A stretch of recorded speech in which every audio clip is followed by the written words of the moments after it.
Whether you are new to this hobby or not, everyone, or should I say every audiophile, loves a good deal. But as audiophiles are very quick to point out, you often get what you pay for. So while something may be cheap, there's no guarantee that that's going to make it good. But what if it could be? What if you could have good sound, decent features for under $100? And no, I'm not talking about buying something used. I am talking about something you can get right now from a name brand with a warranty. Would you be interested? Well, hit that like button and subscribe, because today we are talking about the cheapest stereo receiver that I know of in the Sony STRDH190.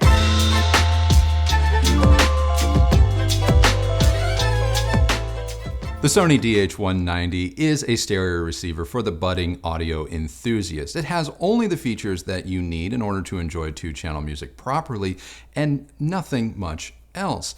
And that's kind of refreshing, because it means that you're only paying for performance and not features that you're likely not going to use. Now, the Sony is rated at 100 watts per channel. It is capable of driving two separate pairs of loudspeakers. For example, you could power the main loudspeakers in your main room and another pair of loudspeakers elsewhere in your home, provided you have long enough cables. And you can switch between the two or power them both at the same time. But before you start going, home theater. Before you start building your home theater based on the 190, understand that this is not surround sound. This is not the same as surround sound, as the DH190 is not a home theater receiver. It features 4 analog inputs, a phono preamp, an FM tuner, Bluetooth connectivity, as well as a headphone jack. Now, according to Sony, the phono preamp has been tailored to their own turntables, but rest assured, you can use it with any moving magnet turntable with good results.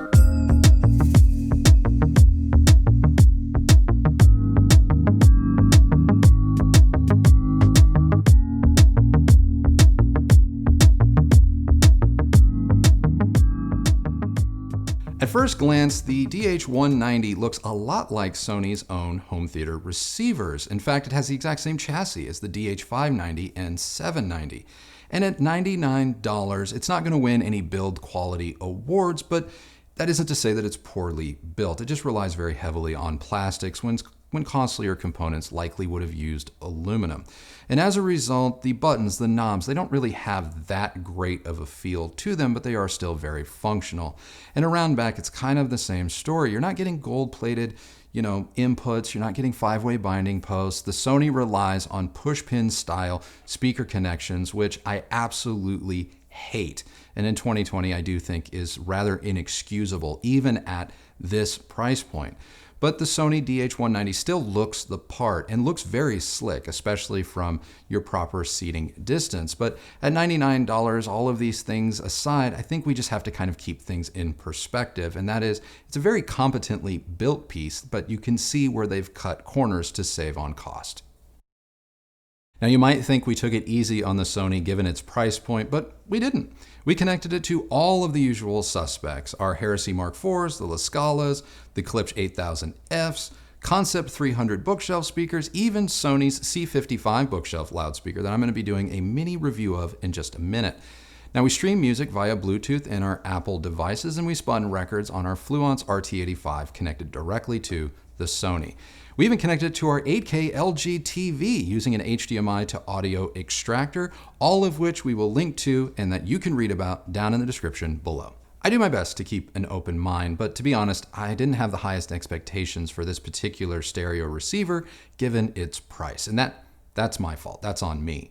Because, spoiler alert, the DH190 isn't terrible. It's actually pretty good. In broad terms, it gets more right than it gets wrong, and for under $100 manages to give you, a lot of the performance you're going to find from costlier components. And this means that it's going to be ultimately up to you how much further down the hi-fi rabbit hole you want to go. The DH190's sonic signature is almost a complete departure from other Sony receivers.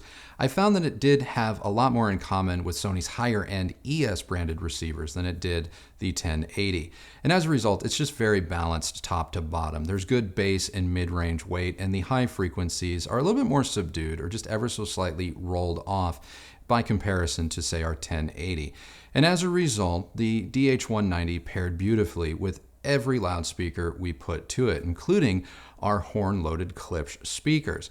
And I do think that the Sony's power ratings are actually legit, as it had no problems driving a mystery pair of loudspeakers that will be appearing on this channel in a little bit with relative ease. And this pair of loudspeakers comes in at 85 dB and dips well below 4 ohms when pushed. Earlier I said I was going to give you a little mini review of the C55, and they're a good match for the DH190. Now they retail for $74.99, though due to supply and demand, that price is fluctuating rapidly. But at their asking price, plus the price of the DH190, I assembled one of the cheapest traditional 2-channel systems ever at $175 all in. And it is a solid system, a very good starter system, or a system for, say, a secondary or small room if you're in the market. Sony appears to have put what little money they had for this speaker directly into its sound, but this is not a full-range bookshelf loudspeaker, and as a result, its bass performance isn't great. But if you keep things to a moderate volume, say below 70 dB, the bass that is present, well, it does the trick. It's got enough detail, enough oomph to make you think that you're getting more than you actually are, but if you turn things up too much, that bass does thin quite a bit, and it becomes a bit one note. But again, in small rooms at moderate volumes, it is more than sufficient. The mid-range performance of the C55 is its best attribute. It is surprisingly nimble and articulate. While not the weightiest or the most neutral, it positively nails vocal inflections, which for a sub-$100 speaker is quite a feat. And it's the same story with the tweeter. Now, I do think that Sony could have stopped short and made the C55 a 2-way bookshelf loudspeaker opposed to a 3-way one, because the tweeter is the weakest link in this particular loudspeaker.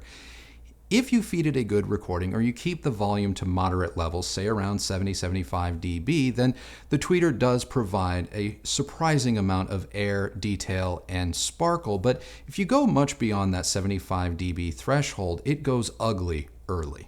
So again, if you're looking for a truly budget pair of loudspeakers to pair with the DH190, the C55s are a good pick, but I really wouldn't spend more than their asking price, because if you can stretch your budget just a little bit, say $30 or $50, that brings you into the ballpark of the Fluence XL8S, which are just demonstrably better speakers in every way. Bringing it back to the receiver, when driving better speakers than, say, the C55s, it is possible for the Sony to exhibit better bass, mid-range, and high-frequency performance. But on the whole, I do find that it is much more of a broad strokes type of performer than an outright scalpel. And this is a good thing, because it's not critical of your source material the way other components can be. It also means that it pairs very well with a wide range of loudspeakers, and this includes budget-friendly loudspeakers that may not sound as good on costlier components. Bass manages to be deep, though it's not the quickest, so it hits all of the notes, but it seems to be a little bit slow and distant in comparison to costlier amplifiers. Now the mid-range is smooth, nicely appointed with good detail throughout. It has decent presence without seeming too forward, and the same is true of the high frequencies, though I will admit, if you turn things up a little too loud, the high frequencies do start to thin and beam. But with respect to volume, you can absolutely turn the DH190 up, and when paired with speakers other than, say, the C55s, the receiver more than holds its own with respect to volume. Soundstage-wise, the Sony is capable of recreating a fairly expansive soundstage, one that is equal parts width to depth. Now, center imaging is largely loudspeaker dependent, and I think you're going to find that artists and instruments are well appointed, nicely grounded, with good presence. They're just not locked in space. And the same is kind of true of dynamics.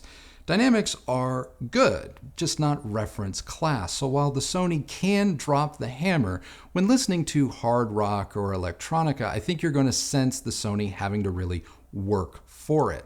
Now, if you pair the Sony with more efficient loudspeakers, obviously that changes the dynamic performance quite a bit, and dynamics are going to pick up a lot of extra oomph. But when paired with comparably priced loudspeakers, I think you're going to find that the Sony has good dynamic impact, just not great. Overall, the Sony is a surprisingly competent performer, one that dishes out far better performance than its asking price would lead you to believe. Now, it's not going to best or compete with amps or receivers costing 5 times as much, but if you're considering the DH190, I have to assume that you don't have 5 times the budget. And if this is true, I have to tell you, the Sony quickly becomes an embarrassment of riches. For $100, I really don't have much to complain about when it comes to the Sony. I mean, I wish they wouldn't have cut as many corners as they did with respect to build quality. 5-way binding posts for speaker cables would have been nice, maybe a subwoofer out. But again, it's a $100 receiver. It's a $100 receiver. You kind of have to weather your expectations, because for $100 you get a fairly decent phono preamp, one that pairs very well with a bunch of turntables that cost multiples more than the Sony. You also get Bluetooth connectivity, which is easy to pair to, has excellent range, arguably better than a lot of so-called Bluetooth speakers, and it sounds really good. So yeah, I mean, I have some concerns, I have some complaints, but again, for $100, it's kind of hard to fault the Sony. In terms of comparable products, it's actually very hard to find something that competes directly with the Sony, because I don't really know of any $100 stereo receivers. If you know of some, please let me know down in the comments below, because the cheapest stereo integrated amplifier that we have in-house is the Auralic A50, and it costs $100 more than the Sony. Now, the Auralic A50 does have more features, especially if you're a fan of digital streaming music, and I do think the Auralic sounds a little bit more detailed and a little bit more neutral. That said, I do think the Sony pairs better with a wider range of loudspeakers, and it can play louder because it has more power. And because the Sony is a full-size component, it is easier to connect other source components to it, not to mention live with day to day. And I suppose that you could compare the Sony to, say, a vintage stereo receiver like our Pioneer SX450, but I gotta be honest with you, a lot of these vintage pieces cost way more than $100. You guys have repeatedly told us that our SX450 from Pioneer is an entry-level stereo receiver and is nowhere near as good as other Pioneer designs, and yet I paid a lot more than $99 for this so-called entry-level vintage piece. So yeah, once again, the Sony is proving to be the better overall value. So to wrap it up, the Sony STRDH190 is a surprisingly good and cheap stereo receiver. I think that it's perfect for someone just getting started in their hi-fi journey, or maybe you're already a hi-fi enthusiast looking to add a bit of sound to a second or third room in your home. You should definitely take a look at the Sony. It manages to just get all of the basics right, and it packs enough functionality and features that make it compelling for a lot of people. But at under $100, it's just a solid investment. So that's it. That is our review of the Sony STRDH190 stereo receiver. What did you guys think? Let me know down in the comments below. And while you're down there, and this kind of ties into earlier, is the Sony a viable alternative to buying used? And if it's not, or what other sub-$100 stereo receivers are there on the market that I need to be paying attention to? Let me know all of those things down in the comments below. If you like this video, please do give it a thumbs up, like, and subscribe. Ring that bell so that you are notified when new videos come out. As another friendly reminder, we are still raising money for Feeding America, and so far you guys have helped to raise over $2,500. So thank you very much. That is awesome. But if you haven't yet donated, there's still time, because we are still helping to feed America. Just click donate somewhere on this screen and know that 100% of whatever you can spare goes to helping those less fortunate than yourself this holiday season. If you use any of the links that Christy left for you down below, know that that is a great way that you show your support for this channel and the work that we do here, and know that Christy and I thank you guys very much for doing that. Follow me on Instagram at Recovering Audiophile, and that's it. I have got to get out of here. It's starting to rain cats and dogs outside. I hope that didn't screw up the sound, but we're done. So remember, the only person that has to like the sound of your system is you. Happy listening, everybody. Thank you so much for watching, and we will see you on the next video. Bye. You know, overselling what they do, you know, their specs, it's not real. Just tired of Sony ripping me off for $99. That's why I send it to places like GR Research, pay 4 times as much, and get 1/4 the performance enhancements. It's now a $99 receiver with no warranty and only like 25% better performance. But I paid $600 for it. That's audiophile logic.